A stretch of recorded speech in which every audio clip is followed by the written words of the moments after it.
Hello friends, BMC सब engineer आणि junior engineer या पोस्टसाठीचं नवीन notification आज BMCने जाहीर केलेलं आहे.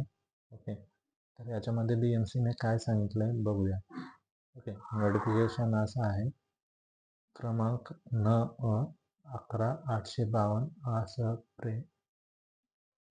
दिनांक 14/10/2024 अन्वये कनिष्ठ अभियंता म्हणजे ज्युनियर इंजिनियर, स्थापत्य यांत्रिकी व विद्युत म्हणजे सिव्हिल, इलेक्ट्रिकल आणि मेकॅनिकल, आणि दुय्यम अभियंता म्हणजे सब इंजिनियर. त्यात स्थापत्य यांत्रिकी व विद्युत म्हणजेच सिव्हिल, मेकॅनिकल अँड इलेक्ट्रिकलची पदे सरळ सेवेने भरती करण्याबाबतची वर्तमानपत्रात दिनांक 15/10/2024 रोजी प्रसिद्ध करण्यात आलेली संक्षिप्त जाहिरात.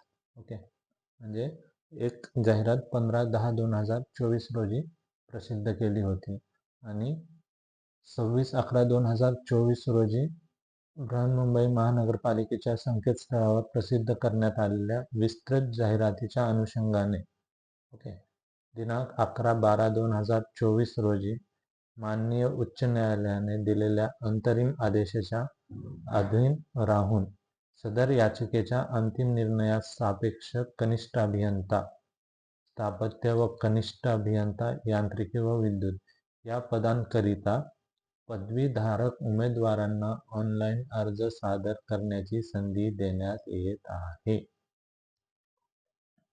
तसेच कनिष्ठ अभियंता स्थापत्य व कनिष्ठ अभियंता यांत्रिकी व विद्युत संवर्गाकरिता सामाजिक आरक्षणाअंतर्गत अंशकालीन पदवीधर उमेदवार 10% ऐवजी अंशकालीन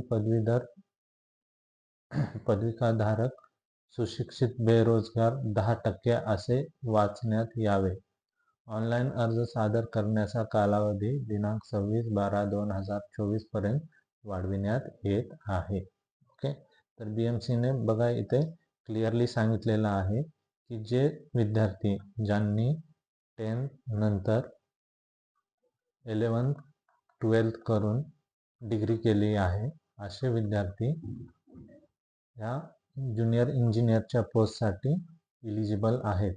ओके, म्हणजे 10th नंतर 11वी-12वी करून ज्यांनी डिग्री केलेली आहे असे विद्यार्थी सुद्धा JEEच्या पोस्टसाठी इलिजिबल आहेत. आधी फक्त ज्यांनी 10th नंतर डिप्लोमा केला आहे असे विद्यार्थी या पोस्टसाठी इलिजिबल होते. ओके, तर हायकोर्टाच्या आदेशानुसार हे बदल करण्यात आलेले आहे. या प्रकारचं नोटिफिकेशन आज BMCने जाहीर केलेलं आहे.